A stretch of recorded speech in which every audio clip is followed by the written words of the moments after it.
La paix n'est jamais acquise, mais elle est possible grâce à chacun et au rôle particulier de tous les militaires. Le Dieu de la paix, en qui nous croyons, peut faire advenir du pire le meilleur.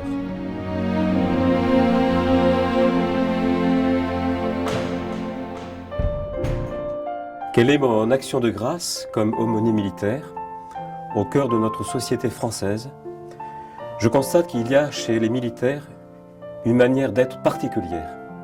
Je trouve chez ces hommes et ces femmes que je rencontre, y compris les militaires du rang, une densité, une fraternité très particulière. Ces qualités sont dues à la formation dans les écoles militaires.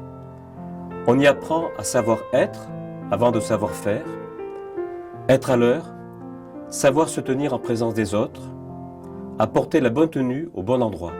La devise du lycée militaire résume, il me semble, bien l'état d'esprit de ces hommes et de ces femmes engagés pour la défense de la France, pour la patrie toujours présent.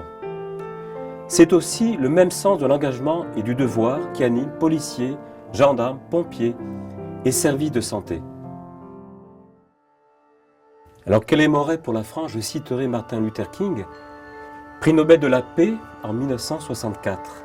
Je fais le rêve que les hommes un jour se lèveront et comprendront enfin qu'ils sont faits pour vivre ensemble comme des frères.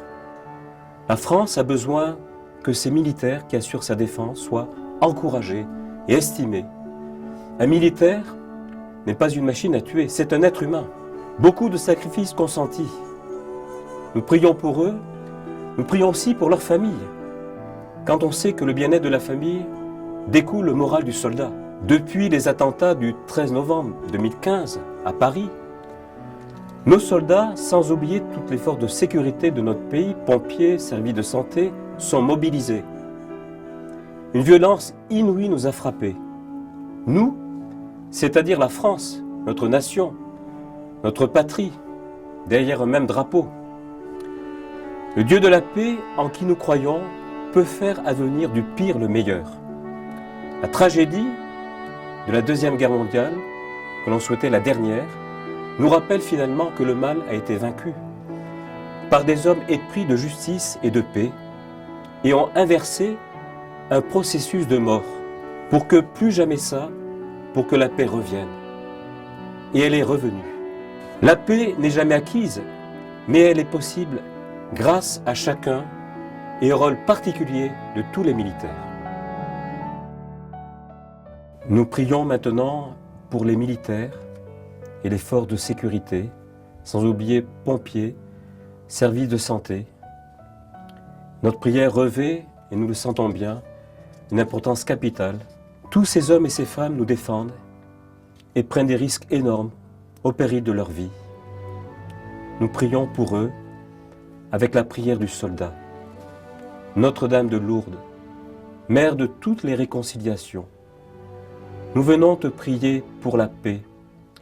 Donne-nous d'être forts contre la violence. Donne-nous d'être solidaires dans la vérité. Donne-nous de savoir nous informer. Donne-nous le courage de rester calme. Donne-nous d'ignorer la haine et prépare-nous à pardonner. Notre-Dame de Lourdes, Mère de toutes les réconciliations, garde nos cœurs et nos pensées dans le Christ Jésus, le Prince de la paix. Amen.